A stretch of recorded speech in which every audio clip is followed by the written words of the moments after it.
आला हज़रत अज़ीमुल बरकत मुजद्दिद दीन व मिल्लत फ़ाज़िल बरेलवी इरशाद फरमाते हैं, अर्श हक़ है मसनदे रिफ़अत रसूलुल्लाह की, देखनी है हश्र में इज़्ज़त रसूलुल्लाह की। और ए नकीरो छोड़ दो हमको क़याम हश्र तक, हम भी इन्हें देखा करें सूरत रसूलुल्लाह की। रहने दीजिए उसको। नकीरो छोड़ दो हमको क़याम हश्र तक, हम भी इन्हें देखा करें सूरत रसूलुल्लाह की। और तुझसे और जन्नत से, तुझसे और जन्नत से क्या मतलब वहाँ भी दूर हो, हम रसूलुल्लाह के जन्नत रसूलुल्लाह की, हम रसूलुल्लाह के जन्नत रसूलुल्लाह की। जन्नत मेरे सरकार की है और जो मेरे सरकार का मानने वाला होगा वही उसमें जाएंगे। जिसके दिल में मेरे नबी की मोहब्बत होगी वही जन्नत में जाएंगे। अल्लाह ताला अपने कलाम मुक़द्दस में इरशाद फरमाया, लक़द कान लकुम फ़ी रसूलिल्लाहि उस्वतुन हसना, कि रसूल पाक की ज़िंदगी तुम्हारे लिए बेहतर नमूना है। अल्लाह ने तुम्हें सबक दिया कि तुम चलोगे, खाओगे, पियोगे कैसे, मेरे नबी की सीरत को देखो। तो अपने हबीब की सीरत को हमारे लिए नमूना बनाया कि बेहतरीन नमूना तुम्हारे लिए मेरे महबूब की ज़िंदगी है। आइए पहले दुरूद शरीफ पढ़िए। अल्लाहु रब्बु मुहम्मदिन सल्लल्लाहु अलैहि वसल्लम नहनु इबादु मुहम्मदिन सल्लल्लाहु अलैहि वसल्लम अला ज़बीहि व अलैहि अबदद दुहूर व कर्रमा। बस आदत और दस्तूर के मुताबिक नात पाक का चंद अशार समात फरमाया, फिर इंशाअल्लाह बहुत कम वक्त आज आपसे भी आज लूँगा, इसलिए कि मेरे बाद वस्ताजुल असतज़ा हज़रत अल्लामा व मौलाना अलीमुद्दीन साहब फ़रीदी आप सबके सामने रोने के स्टेज है। और इनकी तकरीर आप अगर नहीं सुने तो फिर आना ही बेकार है। आज सारी जान सारी मोहब्बत इन्हीं के लिए है। एक शानदार और बेहतरीन अंदाज में बोलने वाले शख्सियत का नाम अलीमुद्दीन फ़रीदी है और मदरसा फैज़ुल गुरबा का असातिज़ा भी है। कल हज़रत तकरीर कर रहे थे तो अपनी तकरीर में एक बात ये कहे कि ईमान की दो किस्म है। ये ना हज़रत, ईमान की दो किस्म है, एक दिल से मानने को और दूसरा ज़बान से इकरार करने को, कहने को कहते हैं। वरना आप जानते हैं ना कि हुजूर की बारगाह में कुछ लोग ऐसे भी थे मस्जिद नबवी शरीफ में कि सामने तो हुजूर की बात करते थे और दिल में बुग़्ज़ था, दिल से तस्दीक नहीं किया था। और सामने नबी की बात करते थे, मेरे नबी की तारीफ़ करते थे और बाद में जाके बुराई करते थे। एक दिन मेरे आका सल्लल्लाहु अलैहि वसल्लम मस्जिद नबवी शरीफ में खड़े होकर के इरशाद फरमाते हैं कि फ़ला बिन फ़ला उठ, फ़ला बिन फ़ला उठ, फ़ला बिन फ़ला उठ। काफ़ी लोगों को मेरे आका खड़े किए और इरशाद फरमाते हैं मेरे नबी कि अब तुम लोग यहाँ से जाओ, अब तुम लोग मोमिन नहीं मुनाफिक हो। क्या? मोमिन नहीं मुनाफिक हो। तो हज़रत ने कल बताए तो मेरे जहन में एक बात आई, वो बात यह है कि सिर्फ ज़बान से कह लेने का नाम ईमान नहीं है।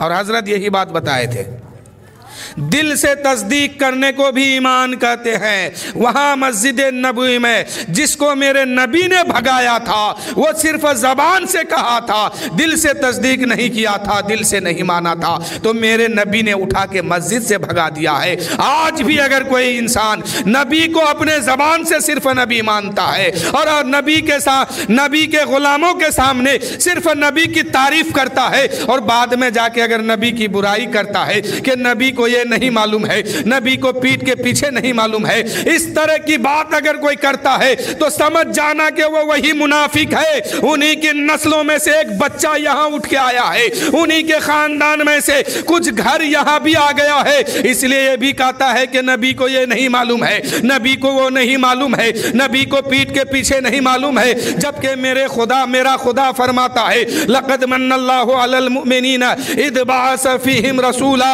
ऐ मेरे बंदे मेरा एहसान तुम पर है कि हमने अपने अज़मत वाले नबी को, रहमत वाले नबी को, पावरफुल वाले नबी को, शान और शौकत वाले नबी को, इज्जत और रिफत वाले नबी को, बुलंद वाले नबी को तुम्हारे बीचों बीच में मबूस फरमा दिया। गैब बताने वाले नबी को तुम्हारे बीचों बीच में भेजा। अल्लाह ने फरमाया लक़द मन्नल्लाहु अलल मुमिनीना इज़ बअस फ़ीहिम रसूला। और अल्लाह एक जगह ये भी फरमाया लक़द काना लकुम फ़ी रसूलिल्लाहि उस्वतुन हसना, और एक आयत है कि लक़द मन्नल्लाहु अलल मुमिनीना इज़ बअस फ़ीहिम रसूला, कि तुम्हारे बीचों बीच हमने अपने बड़े अज़मत वाले रसूल को तुम्हारे बीच में भेजा ताकि तुम चलने का तरीका सीख लो। तो आज अगर कोई कहे कि नबी को ये नहीं मालूम तो समझ जाना कि नबी ने तो इसके बाप दादा को मस्जिद से कान पकड़ के पहले ही भगा दिया था। उसी नस्ल का कोई बच्चा इधर आ गया है इसलिए कहता है कि नबी को ये नहीं मालूम। तो सिर्फ ज़बान से कह देना मोमिन नहीं है, दिल से इकरार करना है, अपने दिल में बसाना है नबी की मोहब्बत को, अपने दिल में नबी की मोहब्बत को रखना है।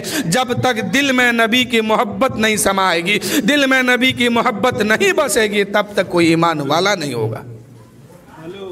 तो ज़बान से भी कहना है और दिल से मानना है कि अल्लाह ने अपने हबीब को आखिरी नबी बनाया, गैबदा नबी बनाया, पावर वाले नबी बनाया, अज़मत वाला नबी बनाया, रिफत वाला नबी बनाया। यानी कायनात में खुदा के बाद सबसे ज़्यादा किसी का मर्तबा है तो वो मेरे नबी का है।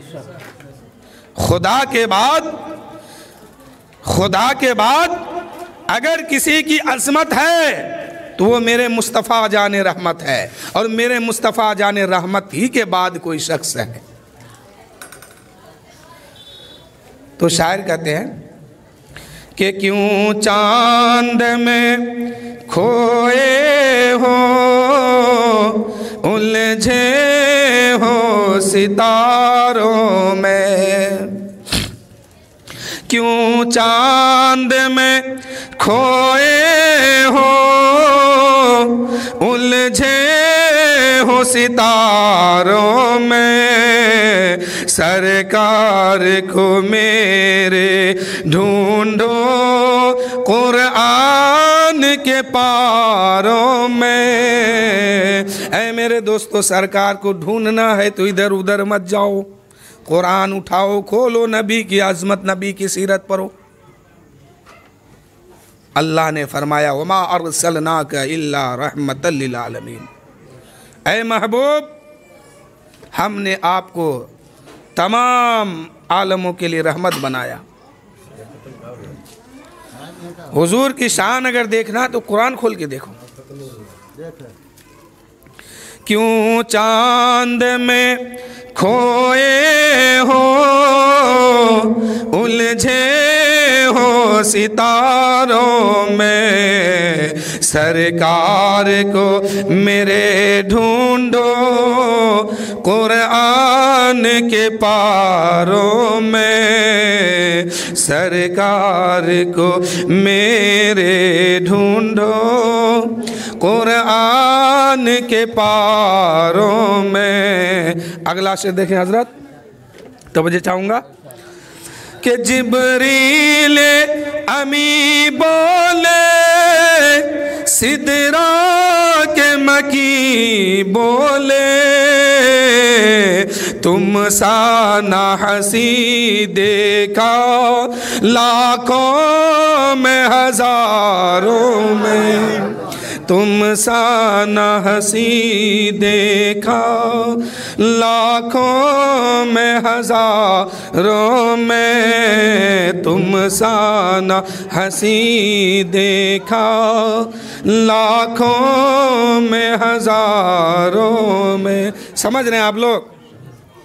कहिए या रसूल अल्लाह। तो आगे हो जाइए कि जिब्रील अमी बोले सिदरा के मकी बोले तुम सा ना हंसी देखा लाखों में हजारों में, सरकार को मेरे ढूंढो कुरान के पारों में। और अगला शेर समाप्त फरमाए कि ऐ काश कबूतर ही हम बन के रहे होते, ऐ काश कबूतर ही हम बन के रहे होते, उस गुंबद खजरा के पुरनूर मीनारों में, उस गुंबद खजरा के पुरनूर मीनारों में, क्यों चांद में खोए हो उलझे हो सितारों में, सरकार को मेरे ढूंढो कुरान के पारों में। और एक शेर मैं अब ऐसा पेश करने जा रहा हूँ कि इंशाअल्लाह मुझे उम्मीद है कि आप सुकून से नहीं बैठेंगे, मचल जाएंगे। लेकिन उससे पहले एक मर्तबा मेरे आका इमाम हुसैन का नाम लेके आप बता दीजिए कि या हुसैन। कि रिज़वान तेरी जन्नत को देखूं जो मिले फुर्सत। है मेरे दोस्तों, जन्नत ही के लिए सब मरता है। आप जो आए हैं ना तो जन्नत ही लेने के लिए, हम भी आए हैं तो जन्नत कब मिलेगी? अल्लाह और उसके रसूल को खुश करने के बाद। जब अल्लाह हमसे राज़ी हो जाएगा, आपसे राज़ी हो जाएगा, तब जाके आपको जन्नत मिलेगी। अब अल्लाह को राज़ी करने के लिए क्या करना होगा? अल्लाह के रसूल सल्लल्लाहु अलैहि वसल्लम से मोहब्बत करना होगा। क्या करना होगा? अल्लाह को राज़ी करने के लिए, अल्लाह को मनाने के लिए अल्लाह के महबूब से मोहब्बत करना होगा। और अल्लाह के महबूब सल्लल्लाहु अलैहि वसल्लम से मोहब्बत करने के लिए अहले बैते अतार से मोहब्बत रखना होगा, आले हुजूर की आल से मोहब्बत रखना होगा। किससे रखना होगा? हसनैन करीमैन से, उनके औलाद से यानी आले रसूल से। हुजूर नबी करीम सल्लल्लाहु अलैहि वसल्लम इरशाद फरमाते हैं कि अगर कोई मुझे खुश करना चाहे तो मेरी औलाद से मोहब्बत करे, मेरे अहले बैत से मोहब्बत करे। मेरे आका सल्लल्लाहु अलैहि वसल्लम इरशाद फरमाते हैं कि खुदा को अगर कोई राज़ी करना चाहे तो मुझे पहले राज़ी करे, और मुझे कोई राज़ी करना चाहे, मुझसे मोहब्बत करना चाहे तो मेरी आल से मोहब्बत करे, मेरे अहले बैत से मोहब्बत करे, उनकी पैरवी करे। जब वो खुश हो जाएंगे तो हुजूर खुश हो जाएंगे, और जब हुजूर सल्लल्लाहु अलैहि वसल्लम खुश होंगे तो खुदा भी खुश हो जाएगा। तो मोहब्बत कहाँ से आपको शुरू करनी है? अहले बैत से। शोहदाए करबला से, उनकी औलाद से यानी सैयदों से। यही है ना हजरत, सैयदों से। अजान हो रही क्या? मोहब्बत आपको सैयदों से करना है। अब सैयदों से मोहब्बत कैसे करेंगे? शोहदाए करबला जिनको कहते हैं उनका नाम है इमाम हुसैन रदी अल्लाह ताला अन्हु। आज पूरी दुनिया में इमाम हुसैन को सब जानते हैं, बूढ़ा है, बच्चा है, औरत है, मर्द है, सब जानते हैं। यहाँ तक कि गैर भी इमाम हुसैन को जानते हैं, सब जानते हैं। लेकिन मेरे आका हुसैन राज़ी कैसे होंगे आपसे? उन्होंने जान क्यों दिए थे मैदान करबला में? इसी दीन को बचाने के लिए, इसी दीने मुस्तफ़ा को बचाने के लिए आका हुसैन ने करबला के मैदान में 6 माह के बच्चा अली असगर की बचपन की परवाह ना किया था। 18 साल के जवान हजरत अली अकबर का भी परवाह नहीं किया। ये भी नहीं देखा कि इनको मैदान में हम भेजेंगे तो ये कट जाएगा।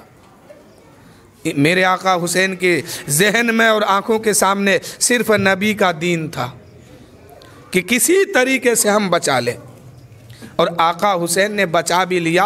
कभी 6 माह के कुर्बानी दिया तो कभी 18 साल का कुर्बानी दिया, और तमाम को कुर्बान करके खुद कुर्बान हो करके दीन मुस्तफ़ा को ऐसा बचाया है कि इस दीन पर क़यामत तक कोई काली घटा नहीं छा सकती है। इसलिए कि हुसैन के खून ने इस तरह इसको गादा मल दिया है, इस तरह इनको सुर्ख कर दिया है कि क़यामत तक कोई काली घटा इस दीन पर नहीं आ सकती है।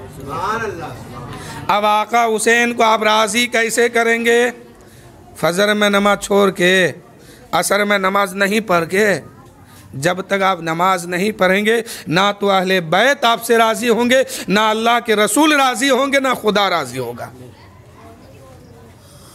इसी नमाज को तो बचाने के लिए 72 की जान को कुर्बान कर दिए थे मेरे आका हुसैन ने, यहाँ तक कि अपने बेटों को भी कुर्बान किए थे। तेरी जन्नत को देखूं जो मिले फुर्सत, रिज़वा तेरी जन्नत को देखूं जो मिले फुर्सत, रिज़वा तेरी जन्नत को देखूं जो मिले फुर्सत, खोई है मेरी नजर तैबा के मीनारों में, खोई है मेरी नजर तैबा के मीनारों में, क्यों चांद में खोए हो उलझे हो सितारों में,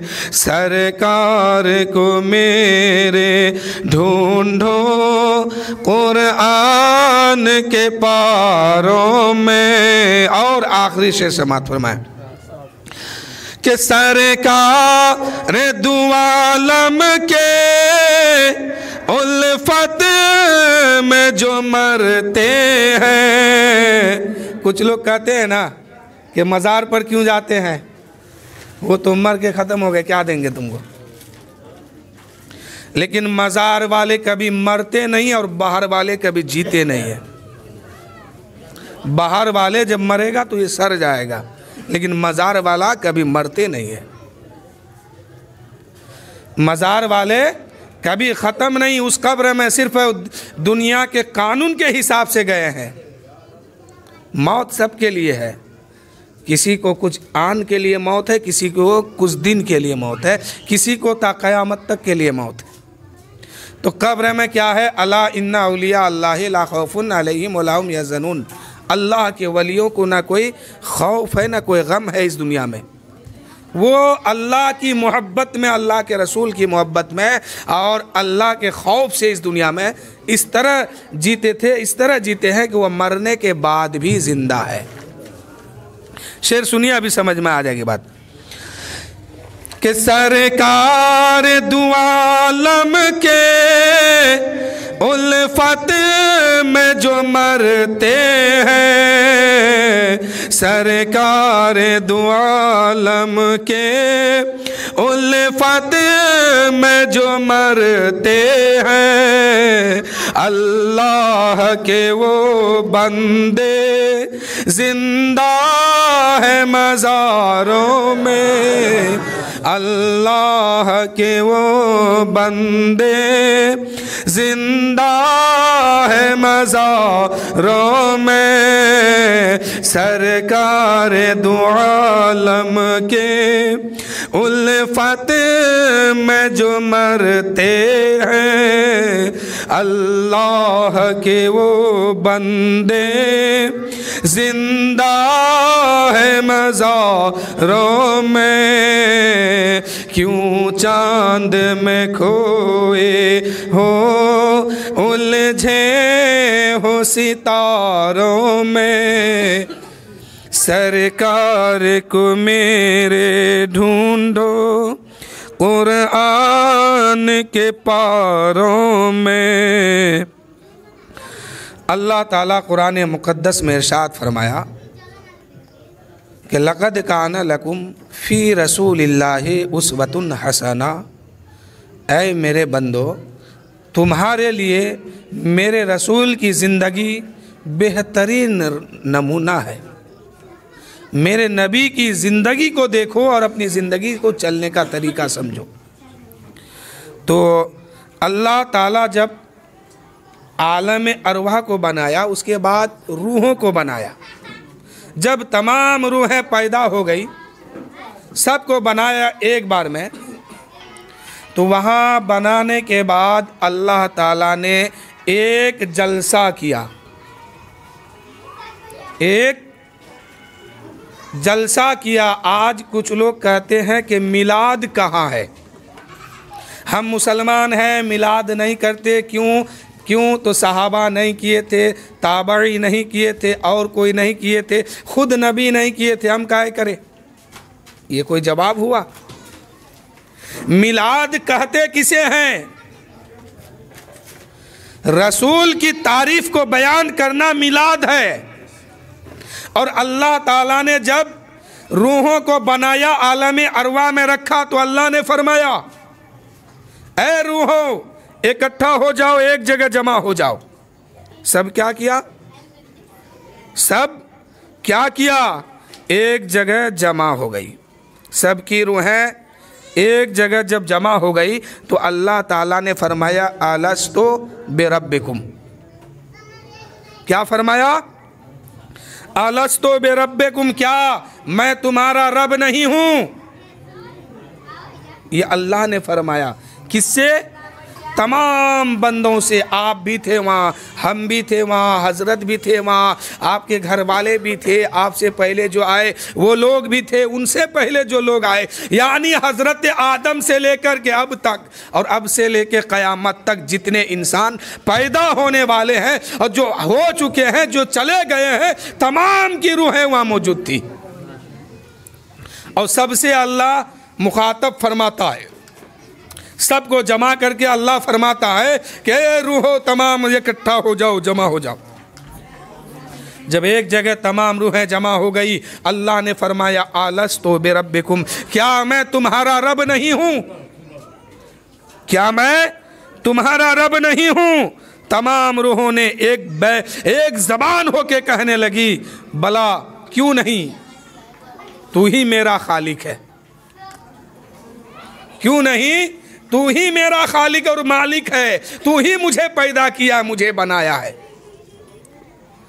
तो अल्लाह ने बनाया सबको, और पैदा करने के बाद अल्लाह फरमाता है, क्या मैं तुम्हारा रब नहीं हूँ? तो अल्लाह के सामने तमाम रूहें जो है एक ज़बान हो करके कहने लगी कि एक ज़बान हो के कहने लगी, बला क्यों नहीं, तू ही तो मेरा रब है, मेरा खालिक है, मेरा मालिक है। जब तमाम रूहें जो है एक ज़बान होके कहने लगी कि तू ही मेरा मालिक, तू ही मेरा खालिक है, तो अल्लाह ताला ने फरमाया कि जब तुम मुझे खालिक मान लिया, मालिक समझ लिया, अपना परवरदिगार मान लिया, तो बता दुनिया में तुम्हें मैं भेजूंगा, बता क्या करेगा जाके?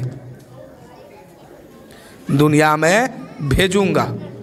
तो ये भेजने की बात में है, एक बात बीच में और है कि तमामों ने जब ये वादा कर लिया, इकरार कर लिया कि हम तुझे खुदा मानते हैं, तू ही मेरा मालिक है और खालिक है, तो अल्लाह ने अंबिया व मुरसलीन की जमात को अलग किया।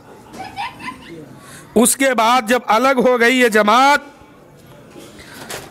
तो इस जमात से भी अल्लाह ताला मुखातिब होता और फरमाता है वैद अखद अल्लाहु मीसाकन नबीयीन, क्या मैं तुम्हारे बीच में एक अज़मत वाले नबी को भेजूंगा। इसे इकरार के बाद एक दूसरा वादा यह किया गया कि इजलास सिर्फ अंबिया व मुरसलीन के थे, और कुरान करीम में अल्लाह इरशाद फरमाता वैद अखद अल्लाहु मीसाकन नबीयीन, और जब अल्लाह ताला ने नबियों से पक्का वादा लिया कि क्या तुम मेरे महबूब को आखिरी नबी मानते हो, उन पर ईमान लाते हो, तमाम अंबिया व मुरसलीन कहने लगे हाँ, इनकी नबूवत को हम तस्लीम करते हैं और आखिरी नबी मानते हैं, हम इनका साथ देंगे। वैद अखद अल्लाहु मीसाकन नबीयीन, तो इसमें एक जुमला ये है कि नबीयीन इस रूह के साथ, तो रूह जब पैदा हुई नबियों की तो नबूवत उसी वक्त दे दिया गया, नबूवत उसी वक्त दे दिया गया जिस वक्त रूह पैदा हुई, अल्लाह ने बनाया, नबूवत दे दिया। अब अल्लाह फरमाता लमा आतैतुकुम मिन किताबिन व हिकमा, मैं तुम्हें किताब और हिकमत दूंगा, मैं तुम्हें किताब और हिकमत दूंगा। सुम्मा जाअकुम रसूलुम मुसद्दिकुल लिमा माअकुम, फिर आ जाइए तुम्हारे पास बड़ी अजमत वाला रसूल, अजमत वाला रसूल तुम्हारे तस्दीक करता हुआ, ला तुमिनुन्न वला तनसुरुन्न, तो तुम ज़रूर उस पर ईमान ले आना, उसकी इमदाद करना। तो अल्लाह ताला ने सबको बनाया और सब से वादा ले लिया। अब जो लोग यहाँ से बहक गया, तो अल्लाह फरमाता है कि जो लोग बहक गए, जो लोग भटक जाएंगे जाने के बाद, वही लोग गुमराह हो जाएंगे और जहन्नम उसी के लिए है। आप हम सब होशो हवास में थे और वादा किया गया, हमने वादा भी किया है और दुनिया में आया। अब यहाँ दुनिया में आने के बाद जो लोग बहक गए हैं उसके लिए क्या है? काला मा सालककुम फी सकर, मा सालककुम फी सकर। जब जन्नत और दोज़ख में लोग पहुँच जाएंगे, जन्नती जन्नत में पहुंचेंगे, जहन्नमी जहन्नम में पहुंचेंगे, तो जन्नती जन्नत में जाके खूब आराम और चैन और सुकून की ज़िंदगी गुजारेंगे, और जहन्नमी जहन्नम में जाके चिल्लाएंगे, रोएंगे और रोना चिल्लाना शुरू होगा। तब तक ये जन्नती जन्नत से पुकार उठेंगे मा सालककुम फी सकर, हे जहन्नमियों तुम ये बताओ, तुम तो दुनिया में ये काम करता था, तुम तो दुनिया में लोगों के सामने इज्जत की ज़िंदगी गुजारता था, फिर तुम्हें किस चीज ने जहन्नम में पहुंचा दिया?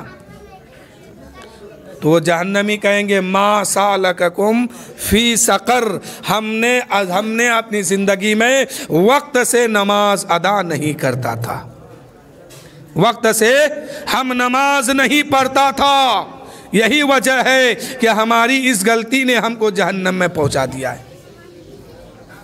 एक जन्नती जब जन्नत में जाएंगे तो वहाँ भी मज़ा लेंगे जहन्नमियों का, और कहेंगे कितना बड़ा बदबख्त था, दुनिया में ऐशो आराम की ज़िंदगी गुजारता था, दुनिया में सुकून और इज़्ज़त की ज़िंदगी गुजारता था, लेकिन आज किस जुर्म की वजह से ये जहन्नम में पहुंच गया है। वहाँ मजाक उड़ाएंगे, कौन उड़ाएंगे? जन्नती जन्नत में पहुंचकर जहन्नमियों का मजाक उड़ाएंगे और देख देख के कहेंगे अरे फला मेरे गाँव का है, फला मेरे घर के बगल का है, फला आदमी ऐसा ऐसा है। यानी वहाँ कहेंगे तुम तो बड़ा अच्छा लगता था, यहाँ जहन्नम में कैसे पहुँच पहुंच गया है, तुम्हें शर्म और हया नहीं आती है कि इतनी अच्छी जिंदगी तुम गुजारता था दुनिया में, आज जहन्नम में पहुंच गया है, जहन्नम की आग तुम्हें जला रही है, तुम्हें शर्म आनी चाहिए। उस वक्त एक जहन्नमी कहेगा मा सालकुम फी सकर, ए लोगो, ए जन्नतियों, मुझे जहन्नम में वो चीज ने पहुंचाया कि मैंने दुनिया में रह करके वक्त से नमाज अदा नहीं करता था। आप नमाज नहीं पढ़ते, क्या समझते हैं कि जन्नत मिल जाएगी? इतना आसान है। कुछ लोग ये ख्याल रखते हैं हजरत कि दरख्त लगाते हैं आम का और ख्याल रखे हैं कि सेब इसमें फलेगा, तोड़ेंगे, ज़्यादा कीमत में बेचेंगे। अरे खेत में धान बोएंगे तो गेहूं फसल जो होगा उसको काटने का ख्याल हो सकता है? और धान अगर लगाएंगे, धान को रोपेंगे तो गेहूं उसमें कभी नहीं आ सकता है। तो काम करेंगे जहन्नमी वाला तो जन्नत में कैसे चले जाएंगे? कुछ लोगों का ये ख्याल है कि हम मुसलमान के घर में पैदा हो गए हैं, ईमान लाए हैं, कलमा पढ़ लिया, हमें जन्नत मिलेगी। इंशाअल्लाह मैं भी दुआ करता हूँ कि आपको जन्नत मिले, हमको भी मिले, सबको मिले। जितने कलमा पढ़ने वाले अल्लाह के नबी सल्लल्लाहु अलैहि वसल्लम पर ईमान लाए हैं और अल्लाह के नबी को आखिरी नबी मानते हैं, सब जन्नत में चले जाए। यही दुआ हमारी भी है, यही दुआ हजरत की भी है। हजरत जब अल्लाह की बारगाह में दुआ के लिए हाथ उठाते हैं तो यही कहते हैं कि मौला अपने महबूब की उम्मत को बख्शा दे, उस उम्मत को बख्शा दे जो कलमा पढ़ के मुसलमान हो गया है, जो अपने नबी को आखिरी नबी मानता है, जो अपने नबी को अजमत वाला मानता है। ऐ परवरदिगार, जो अल्लाह के नबी को आखिरी नबी माना है, इनकी जबान से बात निकलती है, दुआ होती है कि अल्लाह तू अपने हबीब की उम्मत को बख्शा दे, उनकी खता को माफ कर दे। लेकिन किसके लिए? ईमान वालों के लिए ना।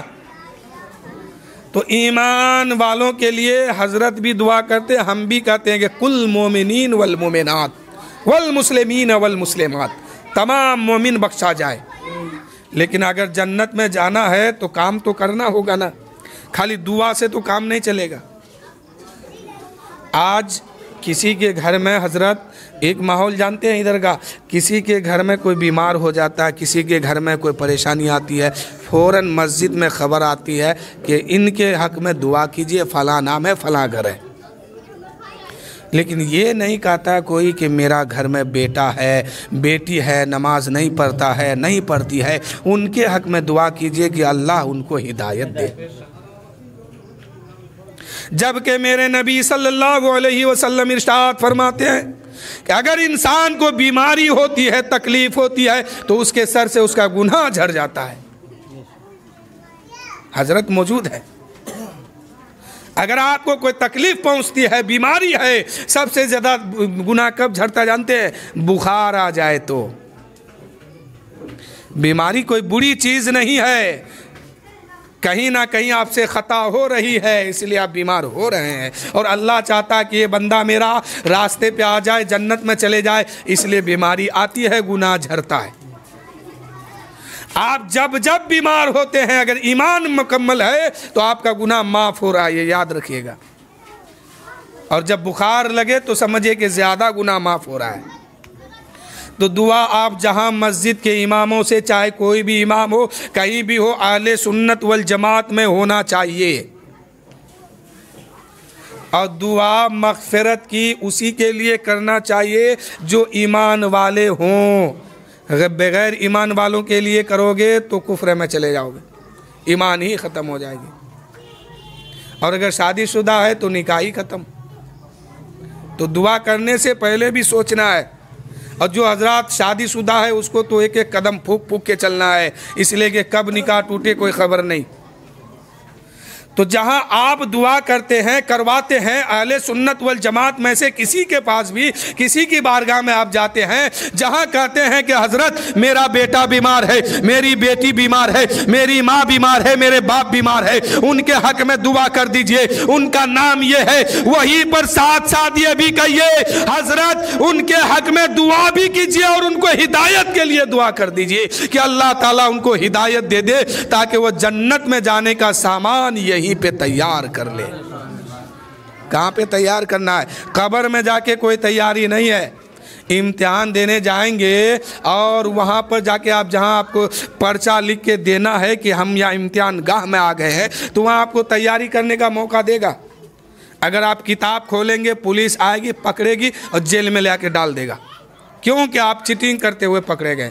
तो कब्र में भी यही है, आपको कोई मौका नहीं दिया जाएगा कि अब कब्र में आ गए हो और सवाल जवाब हो रहा है, तुम फेल हो चुके हो, चलो 5 दिन तुमको मौका देते हैं, इबादत कर लो ताकि फिर से सवाल करूंगा। नहीं, सवाल सिर्फ एक बार किया जाएगा। अगर जवाब दे दिए तो पास, नहीं दिए तो फेल, और फेल हो गए तो जहन्नम की आग आएगी, और पास हो गए तो जन्नत से बिछोना आ जाएगा। वहाँ कोई मौका आपको नहीं दी जाएगी।